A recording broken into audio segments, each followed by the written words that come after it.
Hey friends, welcome back. Today we're going to be going through some pet peeves. I have quite a few things laid out in front of me that I want to talk about. These are primarily function and usability pet peeves. So, I'm not going to talk about things like mirrored packaging that gets dirty because velvet packaging. I have an issue with the texture, but that's a personal thing. These are things that just don't seem to make a lot of sense to me. And some of these are products I love and that I've had for ages. So let's, why am I thumbing up? Let's get into it. It's been a day. Okay, so I have heard other YouTubers who are in their 30s, 40s, around my age complain about this one, and I have to add my voice to the chorus, and that is writing on packaging that you cannot read. So this is the Fenty Eavesdrop Foundation, and I don't know if you can see that, but it says Fenty Beauty right down the front, and there's all this lovely information on the back. None of it I can read, at least not without glasses or a magnifier. And that I've seen it all over the place. I've seen it from Elf. I've seen it from other high-end brands. And it's just getting really irritating not being able to see the information on the back. It may be written on the box, but who keeps the box? I keep the box sometimes. Weird shaped bottles, especially for skincare. I'm going to insert an image of the Glow Recipe niacinamide dewdrops. I had these and the bottle was just too bulbous for me to finish. I couldn't even get in there with a makeup spatula. One of these, I couldn't even use something like this that is so small and so user-friendly. I couldn't get it in the bottle to get the rest of the product out. And for something that pricey, I want to say it's like $48.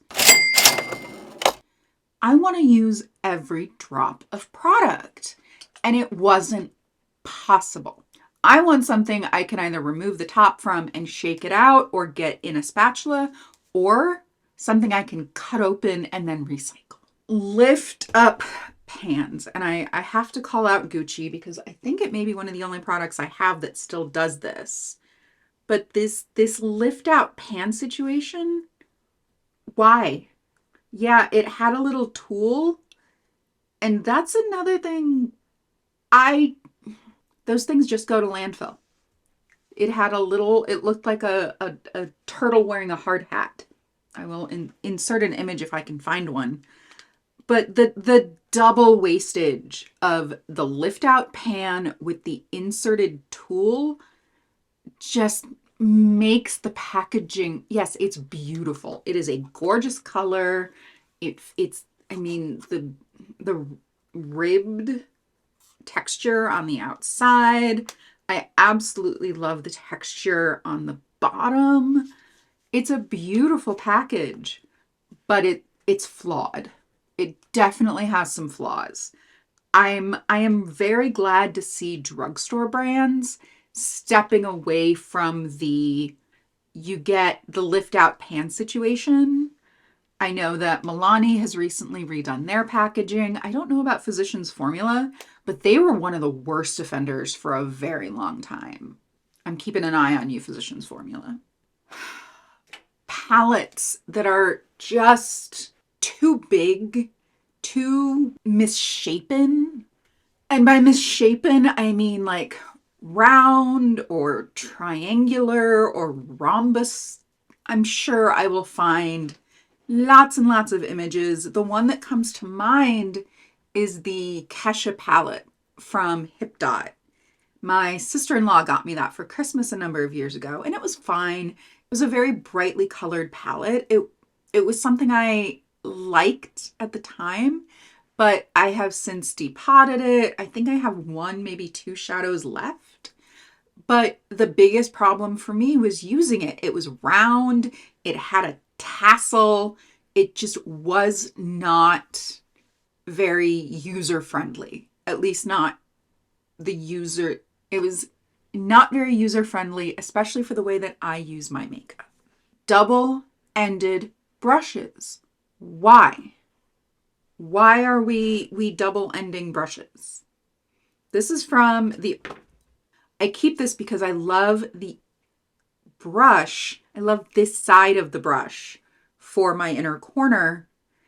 This side I'll use, but 9 times out of 10 when I put this down, it's resting on these tiny little bristles, and that cannot be good for them. I don't know who we need to talk to stop getting double-ended brushes, especially in palettes. You buy a palette, you get a double-ended brush. I have 4 of them because at one point I had 4 Anastasia palettes. I keep one in my purse, but I don't love double-ended brushes. Mirrors, mirrors, mirrors, mirrors. I don't know if people realize how hard it is to recycle a mirror. It is 3 different components that have to individually be separated. And before that, it has to be separated from the individual component. So this is the ABH brow powder. And why? Why? I would understand if this was like a compact brow on the go thing, but it is not. It's a single pan, which I appreciate, in a product that I like, I've had for a long time and I use, but I don't understand why it has a mirror. And I've seen eyeliners that come with caps and they have mirrors on the inside of the cap. I just don't understand it. Are people using these teeny itsy bitsy little mirrors? It's wasteful. It makes the product harder to recycle. It's already bad for the environment. Why do we have to make it worse? The cosmetic industry contributes greatly to climate change. So including mirrors in tiny little products that they're not even going to be that usable, why? Unnecessarily chunky, clunky packaging that you can't store easily. So I bought this used, and I'm actually working on a video about buying cosmetics used. But I just got this, and it's got this texture on top that's like resin or plastic, and it means that things they won't sit on top of it.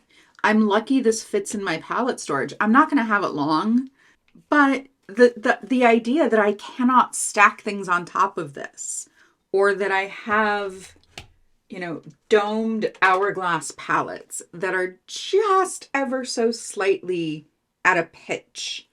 So like the cover comes up. I know I've got other stuff around here too. This is a Milani blush. I did just buy this and it is beautiful. It's beautiful. But it's got, again, that domed packaging. That means you can't stack anything on top of it. So if you're storing this horizontally, it has to be stored on the very top of the pile.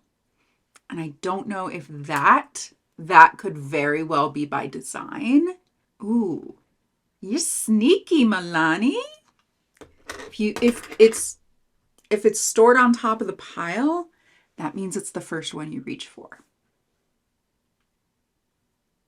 I don't know if that was their intent, but that's what I see. That's my, my sensory perception picking up that is why they do it. That is why they put the dome on the top so that it can't get stacked and lost in a pile of other blushes. We stan a refillable component on this channel. We really do. I adore the Make Beauty blushes that come in these flat, magnetic, reusable pans and components. They're great. They're really easy to refill, and you can just buy the refill because it goes into a magnetic palette. Now, I have talked at length about how much I love the formula of these RMS blushes.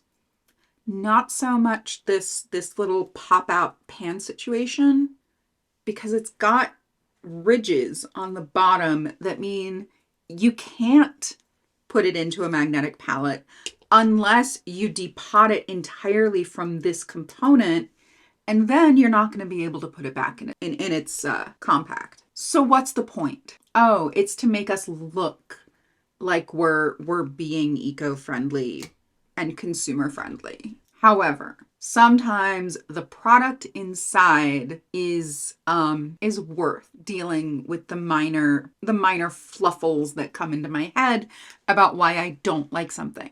And these blushes I love.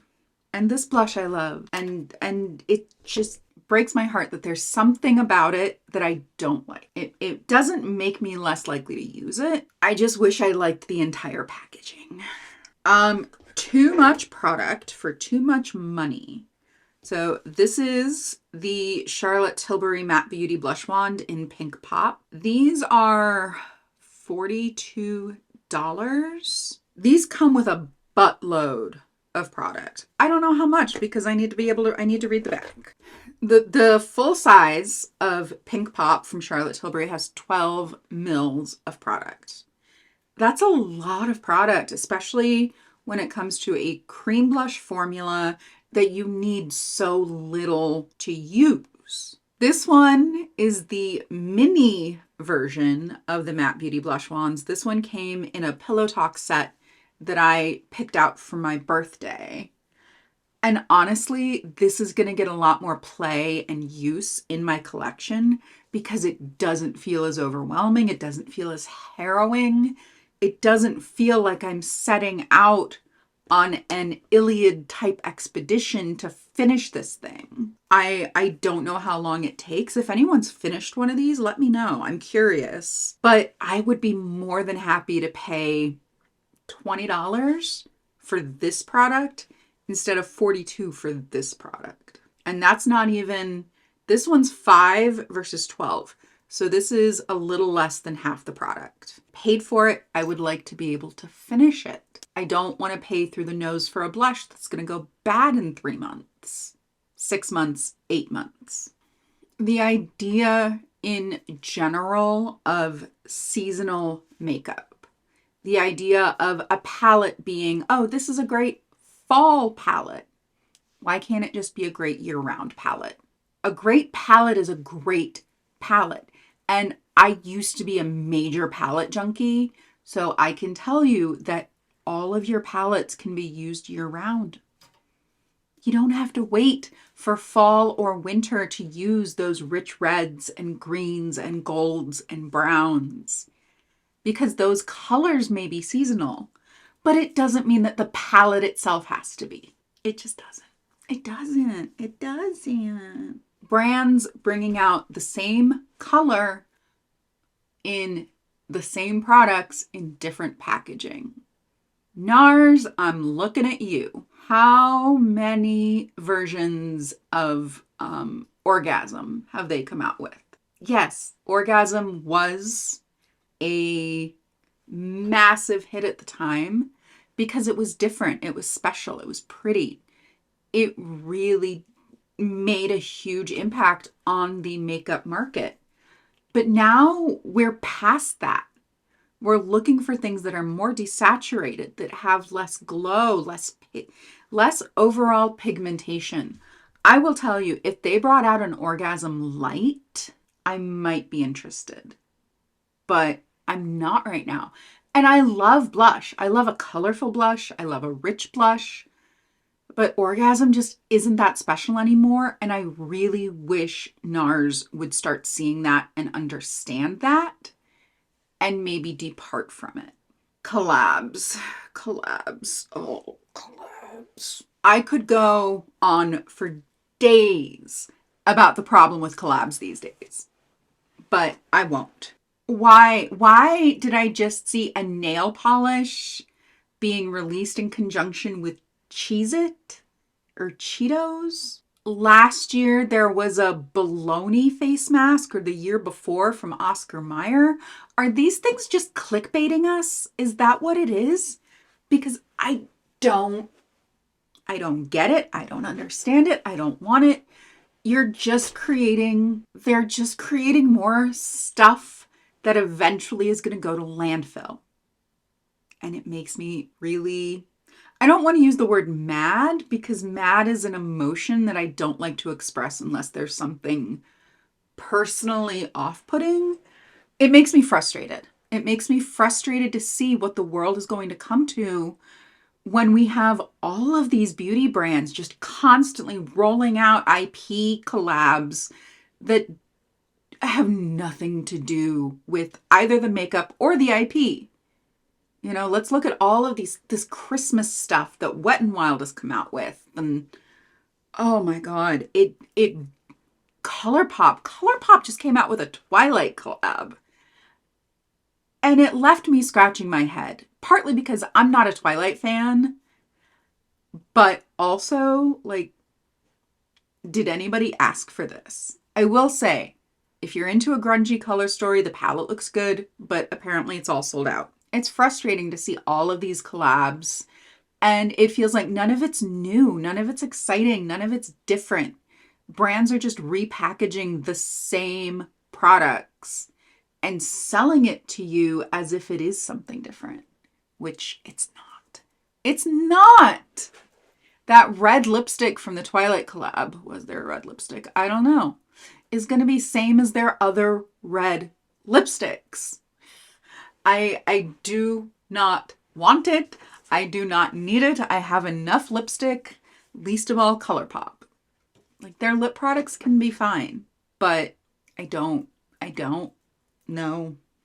Collaborations with celebrities who have passed on.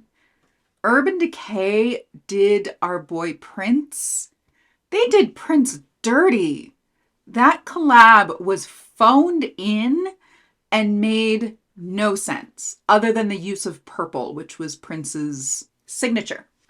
It was Prince's signature color, and they didn't even do that right.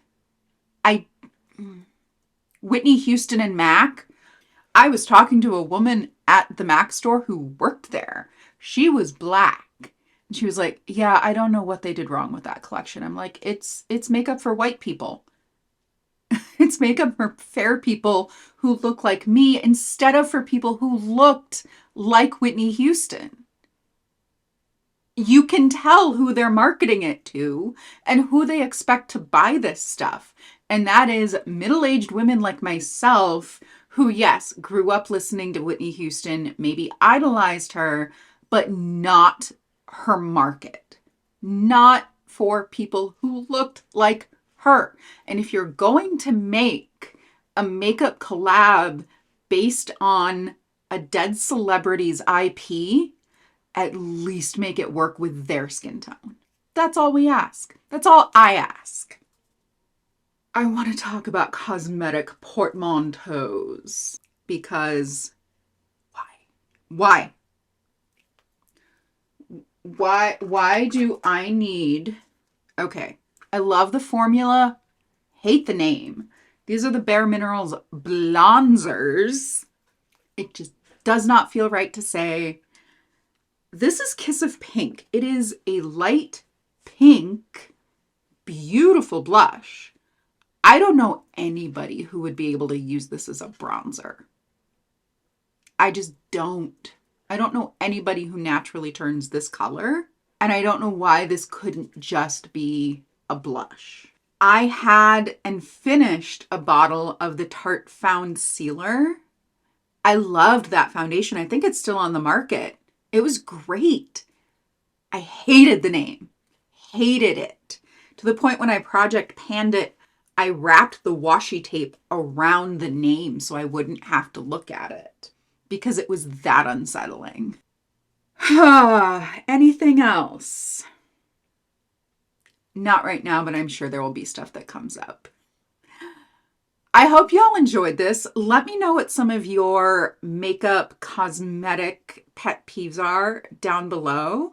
I'd love to know. We can commiserate. We can have a conversation and start a dialogue. I hope you are taking care of yourself so you can take care of each other. And I will see y'all in my next one. Bye. Loki, we're done. What are we doing next? Why? Why?